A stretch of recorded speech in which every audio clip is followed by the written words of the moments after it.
Let's take it to the Etihad. City against Sunderland, one of the stories of the season. Manchester City 3, Sunderland 0. Diaz with a sort of Vincent Kompany-esque strike from distance, Guardiola from a corner kick, and then Foden scores a header after a brilliant bit of play by Ryan Shirky.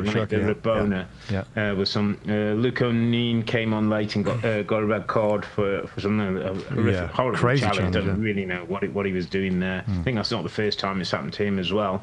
But Manchester City, mate, the shadow kind of looms large again, without maybe them being at their very best. Well, I'll tell you what, mate, they ain't far off their very best in terms of attacking and goal scoring, right? A few weeks ago we said, Earle and Haaland's goals, there's got to be other people to step up. Well, it's happening. Phil Foden looks like a different player.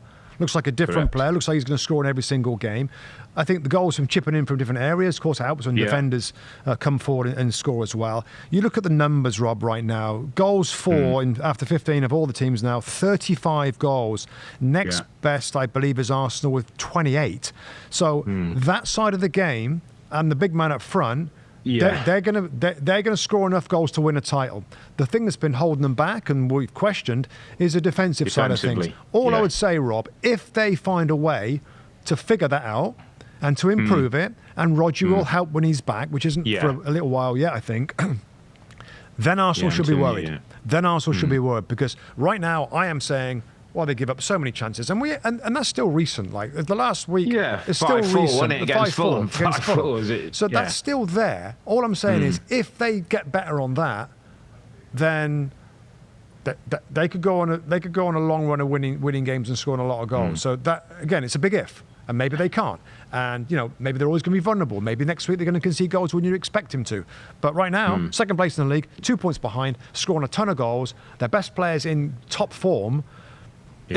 They're winning games easily again, Rob. They're winning games easily. And when City are purring at their best, they can win games, and not get a sweat on. And this was one of those games against Sunderland. And by the way, we know how strong Sunderland are.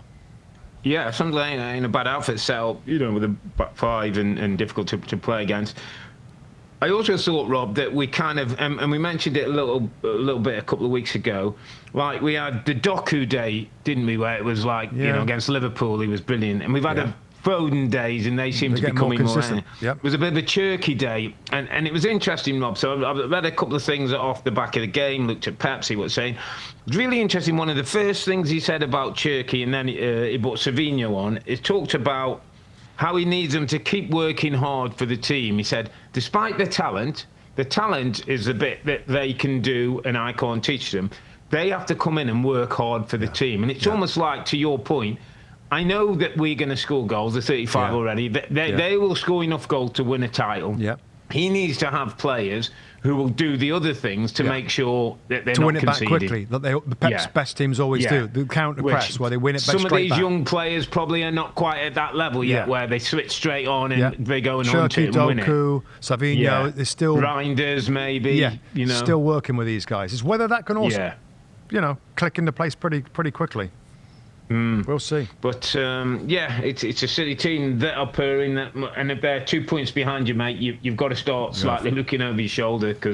But next weekend, it's interesting. Arsenal at home to Wolves, which you would think is a home banker. City away to Palace, which is never an easy place to go. So, in the space of a day, that could look a little bit differently. But I think that's it. I think that's going to be this league, mate. I think this league this year is unpredictable. No one runs away with it. There's tough games up and down this league table. Wherever you look, there's no gimmies. Of course, there's the odd blowout.